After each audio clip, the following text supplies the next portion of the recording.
दोस्तों, किस्से कहानियों में आपने नरभक्षियों या फिर ज़ॉम्बीज़ के बारे में तो जरूर सुना होगा, जो इंसान होकर भी जानवरों की तरह बर्ताव करते हैं।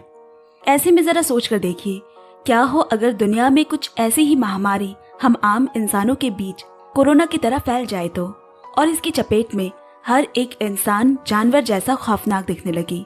कैसा होगा वो भयानक मंजर जब हमारे खुद के परिवारजन जानवरों में बदल चुके होंगे और पूरी दुनिया एक चिड़ियाघर की तरह लगने लगी। मूवी स्ट्राइप के पिटारे से आज है French Belgian science fantasy movie animal kingdom, director Thomas केली, IMDb 6.8। दोस्तों, कहानियां सुनना आप एंजॉय करते हैं, पसंद आती है तो ज़्यादा से ज़्यादा लाइक शेयर कमेंट करें, ताकि और भी आपके जैसे लोग हमसे जुड़ पाए जिन्हें दिल से कहानियां सुनना पसंद है। इसी के साथ मैं आज की कहानी शुरू करती हूँ। कहानी की शुरुआत शोर शराबे से भरे एक ट्रैफिक जैम से हुआ, जहाँ पर बाकी लोगों की तरह फ्रैंकोइस की गाड़ी भी फंसी हुई है। उसके साथ उसका 16 साल का बेटा एमाइल और उनका पेट डॉग एल्बर्ट है। एक तरफ ट्रैफिक की किचकिच, वहीं दूसरी ओर बीमार पत्नी की बिगड़ती तबीयत की चिंता फ्रैंकोइस को काफी चिड़चिड़ा बना रही है। इतने में किसी बात पर बेटे एमाइल से बहस इतनी बढ़ गई कि वो गाड़ी से बाहर निकलकर पैदल ही चलने लगा। हर पिता की तरह वो भी अपने बेटे को समझाने के लिए उसके पीछे गया। तभी उन दोनों की नजर सामने खड़ी एम्बुलेंस पर पड़ी। एम्बुलेंस के अंदर से बड़ी भयानक आवाज आ रही है और काफी उथल पुथल भी मची हुई है। थोड़ी देर में ही एम्बुलेंस के अंदर से एक विचित्र सा प्राणी बाहर निकला और अस्पताल के कर्मियों पर हमला करने लगा। 21वीं सदी में रोबोट और आर्टिफिशियल इंटेलिजेंस के जमाने में एक ऐसे प्राणी का दिखना जो शक्ल से किसी चील की तरह, किसी जानवर की तरह लगता है, लेकिन उसका आकार इंसान जैसा है, वाकई वहाँ मौजूद सभी लोगों के लिए एक खौफनाक मंजर से कम नहीं। किसी को नहीं समझ आ रहा कि आखिर वो इंसान है या कोई आदमखोर जानवर। लेकिन फ्रैंकोइस को ज्यादा हैरानी नहीं हुई। अब वो अपने बेटे के साथ अस्पताल पहुंचा। यहाँ पर भी कुछ ऐसे ही अजीबोगरीब प्राणी दिखाई दे रहे हैं। दरअसल एक ऐसी भयंकर महामारी फैलनी शुरू हुई है कि जो भी इसके चपेट में आ रहा है वो एक जानवर में तब्दील हो जाता, और सरकार उन्हें पकड़कर ठीक उसी तरह अपने कब्जे में ला रही है जिस तरह कोरोना के समय मरीजों को बाकी इंसानों से अलग रखकर किया जाता था। हालांकि सरकार इस बीमारी पर काबू पाने के लिए हर मुमकिन कोशिश भी कर रही है। फ्रैंकोइस की पत्नी लाना भी पिछले 2 सालों से इसी बीमारी से जूझ रही है।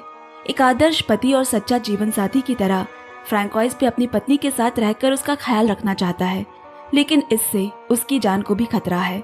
लेकिन फ्रैंकोइस के लिए खुशी की बात यह है कि लाना की हालत में पहले से काफी सुधार है।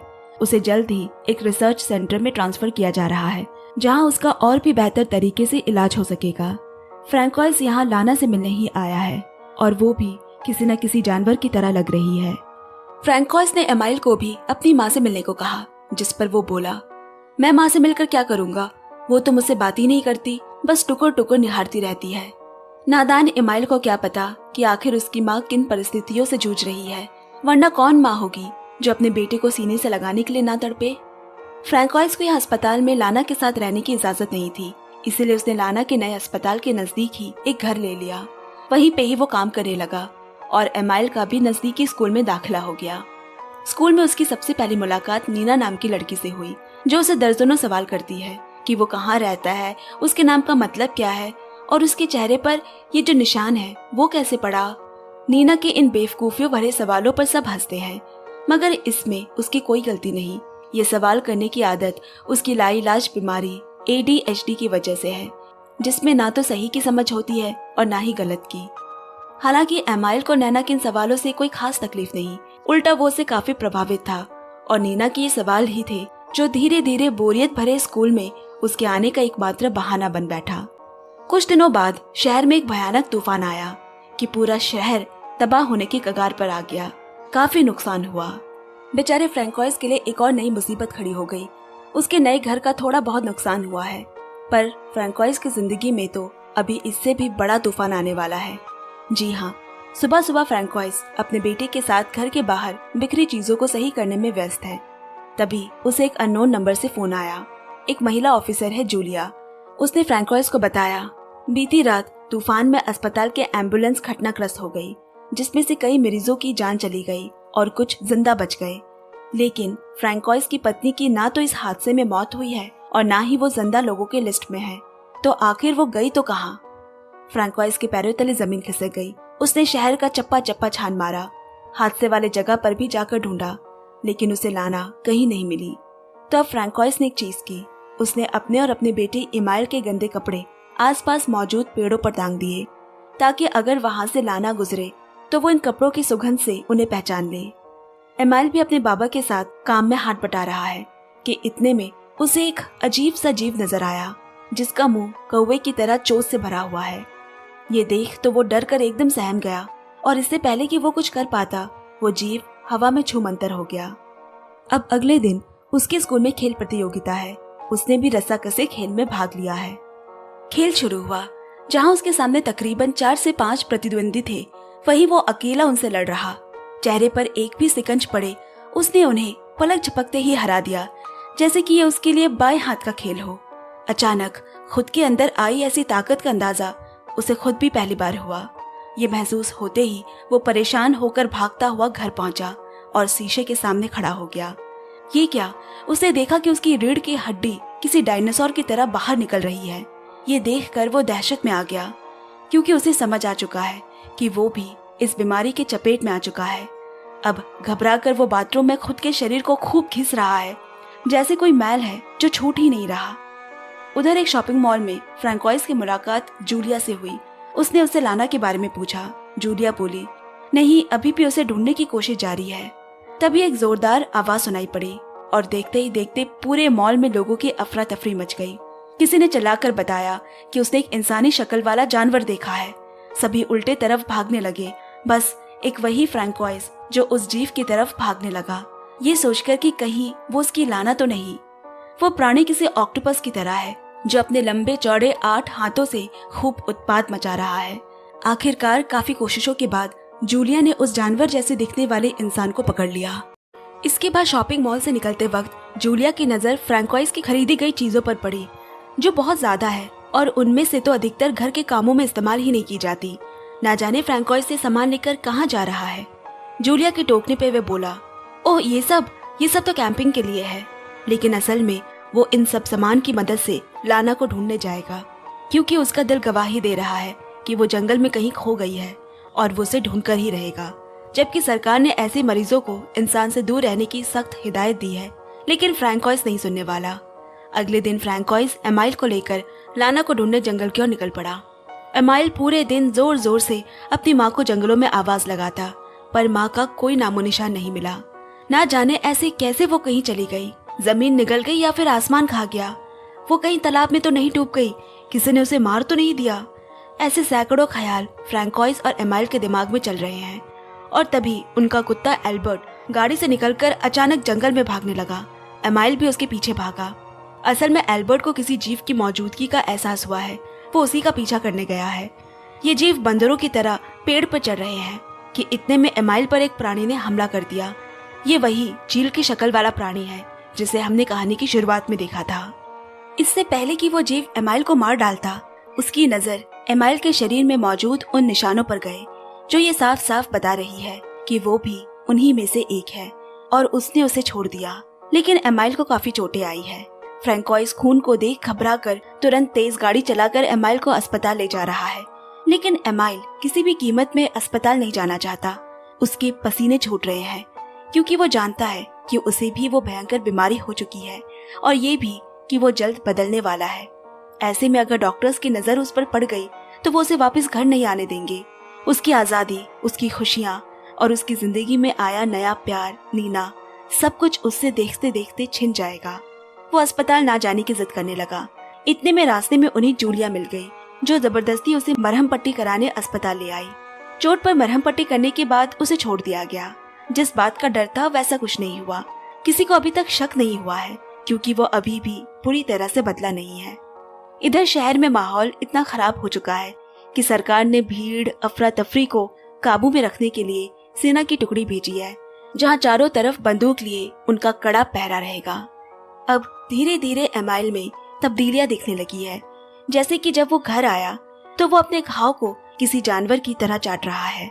जैसे जैसे समय बीत रहा है, एमाइल की हरकतें भी बदलती जा रही है। उसका चलना फिरना, खाना पीना एक जानवर की तरह होता जा रहा है। तो कभी क्लासरूम में बैठे वो जोर से चिल्लाने लगता, एक दिन उसने खाने के लिए तालाब से मछली पकड़ी और फिर सीधा जंगल की तरफ चला गया। वहाँ एक बार फिर वही चील की तरह दिखने वाला जीव लुढ़कते हुए उसके पास आया, लेकिन इस बार उसने उस पर हमला नहीं किया, बल्कि दोनों के बीच दोस्ती हो गई। उसने एमाइल को बताया, मेरा नाम फिक्स है और मैं एक चील में बदल रहा हूँ। मेरे लाख उड़ने की कोशिश पे भी मैं ठीक से उड़ नहीं पा रहा। एक बेघर की तरह यहाँ वहाँ भटक रहा हूँ, ना घर है ना ही कोई दोस्त। एमाइल को उसके लिए बुरा लगा।